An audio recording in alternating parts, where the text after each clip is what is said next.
अगर हम लाइक और अनलाइक टर्म्स की बात करें तो लाइक टर्म्स में कहते हैं कि सेम वेरिएबल्स होने चाहिए और same power. For example 3x और 4x, अब इन दोनों का अगर हम देखें तो यहाँ पर भी x और यहाँ पर भी x है, तो दोनों में x हैं और x की पावर 1 है, तो इसको हम कहते हैं लाइक टर्म्स, यानी ये दोनों टर्म्स जो है वो लाइक टर्म्स है। इसका हम दूसरा एग्जांपल करते हैं। फॉर एग्जांपल 5x² है और दूसरा जो है वो है 7x²।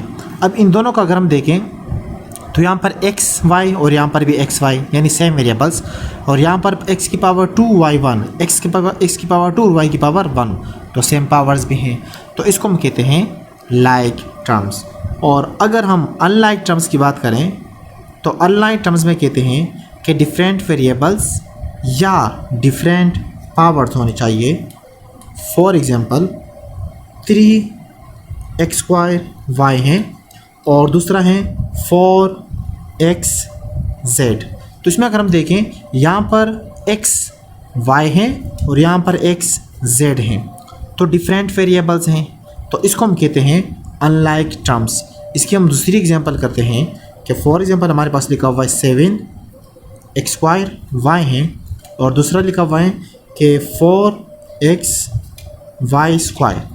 अब यहाँ पर वेरिएबल्स तो एक जैसे हैं, लेकिन वेरिएबल की जो पावर्स हैं x² 1, यहाँ पर x की पावर 1 y², यानी x की पावर 2, यहाँ पर x की पावर 1 है, तो लिहाजा इसको भी हम कहते हैं अनलाइक टर्म्स। यानी अनलाइक टर्म्स के लिए क्या शर्त है कि डिफरेंट वेरिएबल्स होने चाहिए, जैसे कि ये, या डिफरेंट अगर सेम वेरिएबल्स हैं तो उनके पावर डिफरेंट होने चाहिए, तब जाके वो कहलाएंगे अनलाइक टर्म्स। तो फॉर एग्जांपल हमारे पास एक मैथमेटिकल एक्सप्रेशन है, इसमें हम लाइक टर्म्स को एक साथ लिखते हैं, तो यहाँ पर मुख्तलिफ़ कलर का मतलब ये है कि हमें वाज़े नज़र आ जाए कि ये जो ब्लू कलर में है और रेड कलर में है और जो पिंक कलर में है, ये सब लाइक टर्म्स है। तो देख सकते हैं 6a³ - 15a³, ये लाइक टर्म्स हैं, तो इन दोनों को हम एक साथ लिखते हैं। 14a² 17a², ये लाइक टर्म्स हैं, इन दोनों को मैंने एक साथ लिख लिया। और उसके बाद -5a + 6a, ये दोनों लाइक टर्म्स हैं। तो अब हम लाइक टर्म्स को लाइक टर्म्स के साथ ऐड कर सकते हैं और इसका जो फाइनल रिजल्ट है वो आ जाएगा -9a³, क्योंकि हमने 6 और 15 को सब्ट्रैक्ट किया डिफरेंट साइन के साथ हैं, दोनों क्यूब हैं लाइक टर्म्स, इसलिए हम उसको सब्ट्रैक्ट कर सकते हैं। और 31a² 14 17 को प्लस करते हैं और 5 6 दोनों को सब्ट्रैक्ट करते हैं डिफरेंट साइन के साथ है, तो यह आ जाएगा 1a।